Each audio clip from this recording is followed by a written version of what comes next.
regret that. If you are like me, definitely comment on his quality of jokes, and this way we might be able to discourage him.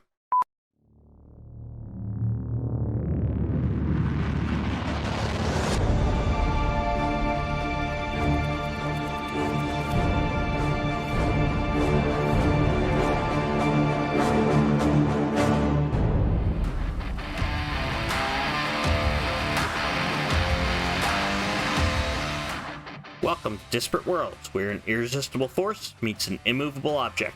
I'm Mox, and this is Sechari, and we are comparing and contrasting the worlds of Pantheon, Rise of the Fallen, and Ashes of Creation.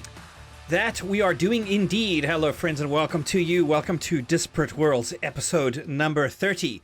Finally, we got to 30 episodes. Yes, impressive. Where, of course, surely, we have to be talking out of our rears, because we're so far behind. Just because you are a dad does not mean or give you the right to tell dad jokes. No, I earned that. I've got a license. It's on my card. Right? I had to go to the DMV and actually apply for it. But did that come with your citizenship? Sure. Let's say, because now they can throw me out of the country. So yeah, I mean I can up my terrible jokes. Yeah. How about that? Or make them regret that. If you are like me, definitely comment on his quality of jokes, and this way we might be able to discourage him. They love it and they know it. But comment either way. Right. They're gonna be like, dude, you gotta stop, and I'm gonna like, oh. So, either way, like and subscribe, please. Again, we're trying to juice this algorithm and squeeze out of YouTube every bit of success we can manage to find for our project. So, as always, this episode, we're going to try to make this fairly quick. We got some debate coming your way, because Mox is a spicy meatball. What we're gonna cover is really the Ashes of Creation July 2022 development update. Right, They came out with their thing, showed some pretty cool stuff. We'll go into it and cover that. We mentioned last episode. I want to make sure to mention that this episode again. We're gonna prioritize the news. So if there's some newsworthy thing that comes out, some kind of a monthly update, we'll touch on that first. That's our priority. So that way we're not lagging behind, right? But we are aware we're behind some months on recent stuff. So here in the next few episodes, expect that we will bring up topics from older content that we care to discuss. Like things we think are significant. Right. Whatever we think is significant. So we just wanted to give you a heads up there. Like, not all of ours will be completely brand new news, but, you know, we'll let you know as we go. July update. Tell me about the desert. All right. Yes. That was the big reveal. Well, one of the big reveals. Probably the second biggest of the reveals was the desert biome, which is going to be playable in Alpha 2. Right. It's not feature complete, like somebody asked. Yeah. Feature complete. Alpha feature complete. What? No, they're gonna have some features in there, but definitely the desert biome is gonna be one of those, right? So, lots of cool eye candy, right? Marks, we've spoken quite extensively about the eye candy they like to show us, from the world of Ashes, right? And that's great. They're milking every last little bit of horsepower out of that Unreal Engine. Snorsepower, sir. Snorsepower, you're right. Snorsepower. I think we just coined something. We did. I don't know if it's a good thing, but we did it.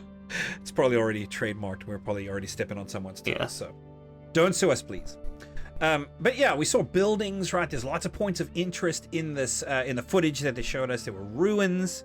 One of the coolest things was the mother statue. That's kind of what they were referring to it as.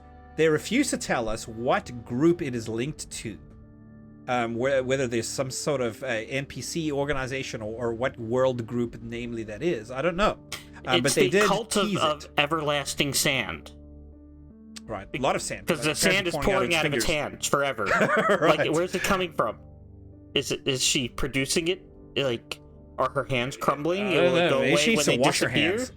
Or, you know, I don't know, but it was neat. It was the again, the artwork is always stunning. Like, you know, it's I even dare to say it's in some places it's better than what we've seen from Pantheon so far. You know what? I am actually going to defend Pantheon for that. they're just now spooling up, right? Give them a moment. Yeah. They're hiring folks, right? That stuff is going to come. It's like I think that they're ahead in the art part, but they've had a bigger crew, like you said. Right. Yeah. So lots of cool things. Sand draining, as we mentioned, right? Yeah. All that they teased with us was the iconography and the circlet. So, hey, for our own purposes, I haven't gone looking through. I'm sure it's probably already been correctly guessed on the Reddit or whatever else, right? But if any of our folks, our followers / friends, has an idea as to what that is, look at the iconography and the circuit. If you have a theory, put it in the comments. We'd love to hear from you. That way I can steal your answer and look like I know what I'm talking about. Okay, so then we saw fauna. There's some stuff out there, right? Scarabs, scorpions. That makes a lot of sense for a desert biome, right? Mox, what are hippos doing in the desert? Maybe they're out there for their health, like they're having breathing problems and need a drier climate, so they went out to the desert to hang out like Palm Springs. Right, yeah. There's rhinos too. Yeah. So what I think is happening here, my theory is that the desert biome is loosely based on African inspiration. Right? That's where your hippos and your rhino type of characters come in, I hope. Yeah, the hippos tend to hang out, like you said, near water because they like to kind of swim and whatnot. Yeah. So if you're in a desert, right, and there's an oasis, or maybe that's where the hippos are hanging out, and that makes sense. Yeah. Maybe we're overthinking this, Mox. I mean, not every desert is rolling hills of sand and dune. Like, I lived in Albuquerque, which is a high desert, had a river running right through the middle of it. So you can have a desert and still have water. Right. Yes, waters can be in the desert. I suppose that's not a rule that it can't break. Right. So let's do it. Let's go with that. We saw an Indiana Jones style temple in the rock, right? Yeah, not as big as Raiders of the Lost Ark, what you'd see there. Was it Raiders? I think it was Raiders, right? Yeah. The temple in Indiana Jones. Where the one where he runs out of it, like the route with the boulder face chasing him? Right. Yeah. It was kind of loosely inspired, I think, by that. That's my guess, right? So that was pretty cool to see. A gigantic scorpion? What do you think that was? I think it was a world boss, like, because they came across it on the outdoors, like, and it was really cool. Like, as the character was approaching it on their Snorse, like there's little scorpions like around them, like they're like, oh, there's daddy. And then it came out and it had this giant double stinger, which was really, really neat. Like, have you noticed that they like to double tails in this game? Like, you had the fox mount that's got two tails. I didn't notice that, but now that you mentioned it, it's kind of like an idea, right? They're like, hey, how do we do? Hey, more wings. If it's got 2 wings, let's give it 4 wings. Right. Let's give it 2 tails. Let's give it 2 heads. That makes sense. So okay. I think we're on to their concept designers. We know their secrets. So speaking of some of the concepts we saw, the Lightfoot Leveret, right? That is the Hare Mount. We saw the art for that. We didn't actually see it in practice, and Steven mentioned that it would be cool. He can't wait to see like the animations for that, and it'd be cool. Right. It'd be neat if like that mount could like jump a little further than a normal mount, perhaps. Right, or maybe a little more speed, right? I'd expect like a Hare Mount to be able to move pretty quickly. For a short distance. Like you occasionally can kind of spur it on and get a little bit faster. Yeah, and you can. I mean, even in Alpha 1, you can spur a mount to run, to sprint for a minute, right? So that's certainly there. I'd love to see if the Lightfoot Leveret has a little bit more than some others. Steven did mention that mobs are going to have a mechanic to dismount you and to disrupt you riding, that traversing the world will be dangerous, which is good. I mean, what's the point in exploring if it's, if you could, be on a carriage and holding your parasol. Right. But I would imagine, so like if you're sprinting along with a Lightfoot Leveret, right, maybe it's because it's, there's more risk in its movement. Maybe it's more susceptible, I'm to hoping. Knock off. Yeah, that'd be maybe. Yeah, you got to balance any benefits with some sort of detriment. Right. So here's hoping. Who knows? We'll see what shapes up. Mox, the Wisp Whelk that we've also already mentioned, also known as the Snorse.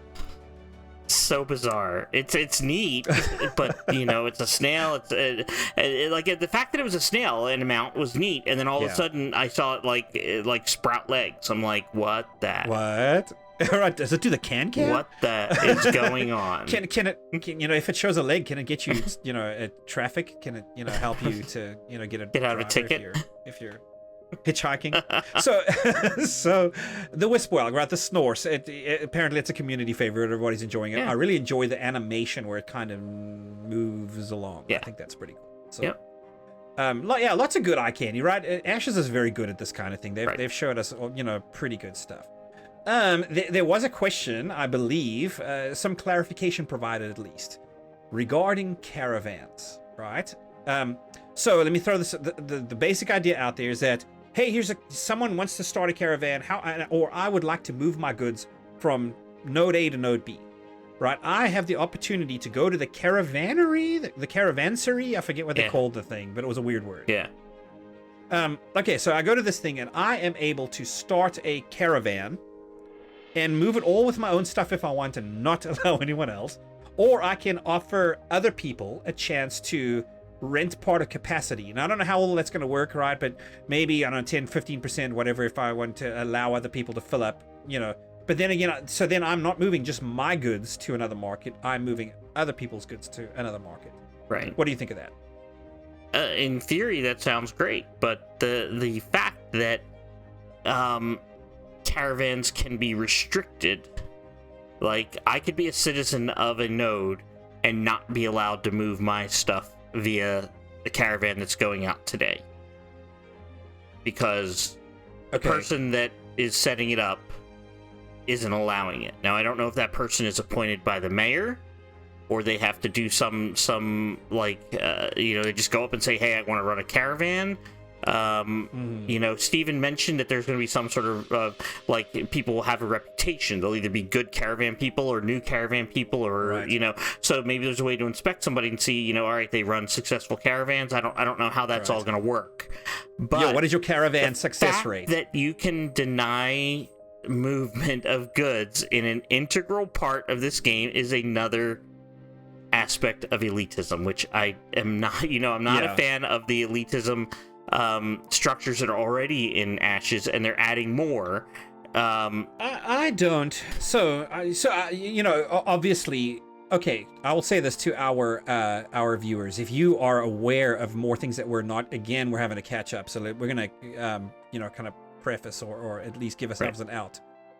If you're aware of more in this regard and can clarify for us, please do so in the comments. Right. Personally, I think that anybody can run a caravan at any time, right? It's not something that's necessarily controlled by node leadership or by the mayor. They run on a schedule. I don't think you have to be appointed. They run on a schedule, so it's not at any time. It's they get scheduled. Okay, maybe so. I don't know. The way that I see that is that I want to schedule a caravan to run at 3, so I go pony up the cash to trigger that and tell it to run at 3. And then I provide, I'm willing to let 50% of my capacity go to other people. Right. That's how I see it. I don't necessarily know that this is something that there's going to be tight control over. Unless, if I have footed the money for the caravan, then I think I should probably have a say as to how much I'm willing to allow other people to pitch in. Now, obviously, I think the more people that use a caravan, culturally speaking, the more people are going to want to defend it because there's going to be more people have risk if that caravan doesn't make it. So I don't know. I imagine just make sure you buy your caravan insurance. Caravan insurance. He said there would be caravan insurance. Yeah. So, okay. You get back insurance a portion of your losses, I guess, if you purchase the insurance. And I don't know. Maybe you don't make 100%. And I'm all back. for money sinks. Like that seems to me like to be like another money sink, a way to remove gold from the economy. So that's a good thing. Like it's another it's a unique concept within MMOs. So I like that. That's definitely a new idea. Yeah. So it sounds to me like we need to explore this caravan thing a little more. We will get some clarification we need to make. Right. We will, right? But yeah, more to come on that for sure. So next, obviously, we're talking a little bit about concept art. We have seen the Py'Rai before. Py'Rai. I'm probably pronouncing it. I know Steven has his way of saying it. I'm getting it wrong. I don't doubt. But which is essentially the woodland-inspired version of elves. Right. And antlers and whatnot. Antlers, right? Yeah, that's the kind of thing. I love that because we have these elven archetypes, right, from D&D, etc., where you've got the high elf and you've got the wood elf. Kind of, those are the two versions. Right. I love that they've taken it and they've kind of put their own spin on this. You still kind of have the high elf and the Empyrean, that kind of characteristic, but then it's more of a woodland inspired other elf, which gives them some leeway to interpret other ways, right? Yep. Perfect. My one beef with this, though, is why would you use a leaf motif? I made that rhyme on purpose, as kind of in the concept art for the Empyrean, which is the high elf version. Right, on high elves, kind of city dwellers. Yeah, I mean, it's all going to come back to the lore. Like, are they still somehow connected to nature? Like, is that where their magic comes from? What they happen to be? And we don't know that they're necessarily going to live in the cities. We're making an assumption there. So maybe they still also live in the forest, but aren't quite as granola as the Py'Rai or Py'Rai. Right. So, as wild. Yeah, I definitely know. Maybe the dichotomy is necessarily wildness versus civility. Urban. Maybe kind of a cultured. Maybe. Who knows? Yeah, we'll see. Right. I guess again we'll have to delve into the lore when we have it. Sure. Definitely, I would expect an Empyrean. I mean, elves are flowing, right? So I expect there's going to be some of that in the art for sure. So definitely look forward to that. They showed the Ren'Kai. That's another thing, right? With one color skin, apparently there's red and green options available for that. So, but none of this is new necessarily. Just kind of showing again. There was a reveal that was unintended. I think Steven threw this out there, and then really Margaret had to think on her toes. On her toes. Kill me. I'm gonna kill you. Yes. Kill you. Yes, the Tulnar were revealed. Yes. At least their concept art was revealed. Yes, the concept art. They slipped in a sneak peek of the Tulnar. Now there was a feet joke. They were gonna just show the toes or something. Right. It turned into this big joke, right? The Tulnar, everybody had fun with it in chat. But then she couldn't find their toes, so... Right. So we got their faces. I think Margaret having to think on her toes. I think that's the winner. I get credit for that. Yes, you do. So, we'll share the wiki for all of these things. Obviously, you get to, the links so you can read more if you care to follow up on lore and background and stuff. But we'll have a tweet preview as well. But here, we're showing the 3 different racial quote-unquote subtypes. Apparently they're not subtypes. In the lore behind the Tulnar, it's kind of like an amalgamation of races that were left over when. Right. So you're kind of pulling together 3 different subtypes. Right. Oh, that's not the word they want to use, right?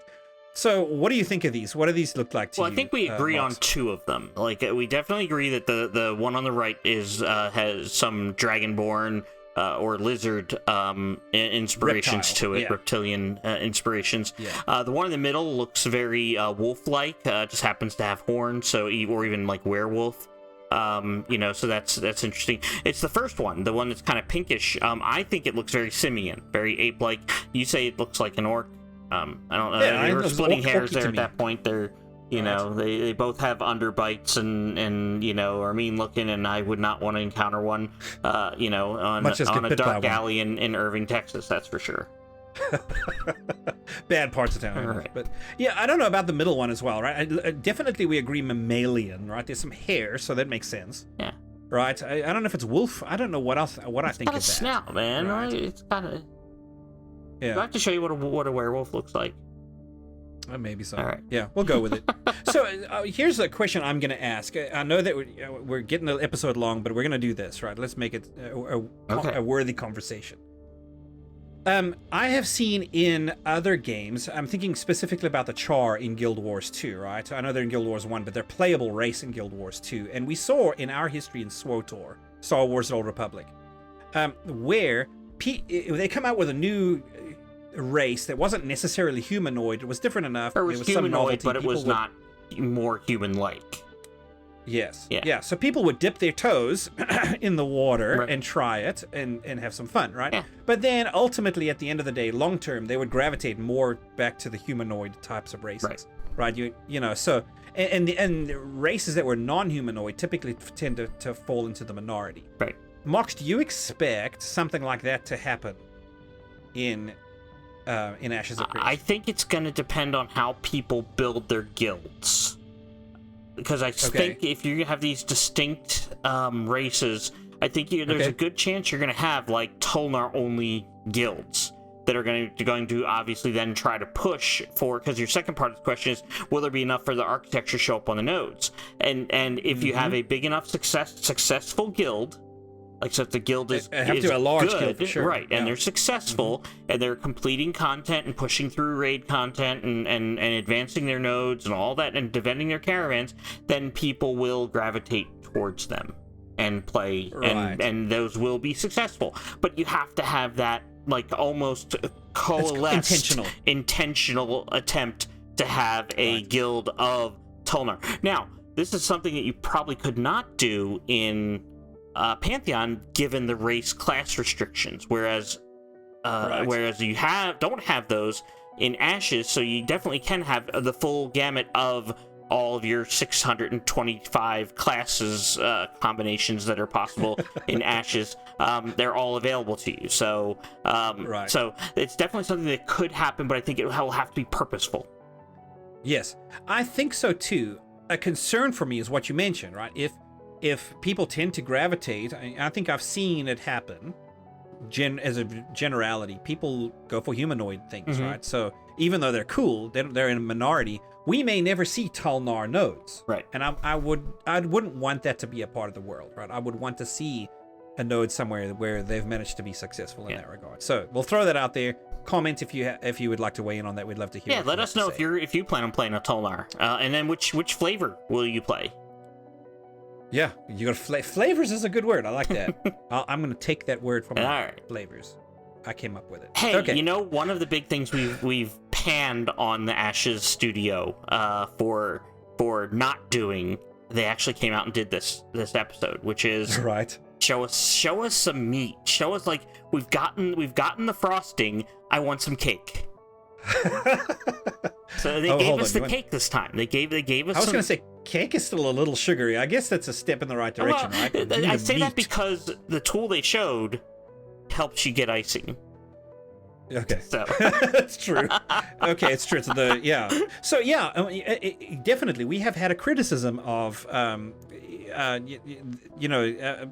that they haven't showed us enough technical stuff. We want more technical things, right?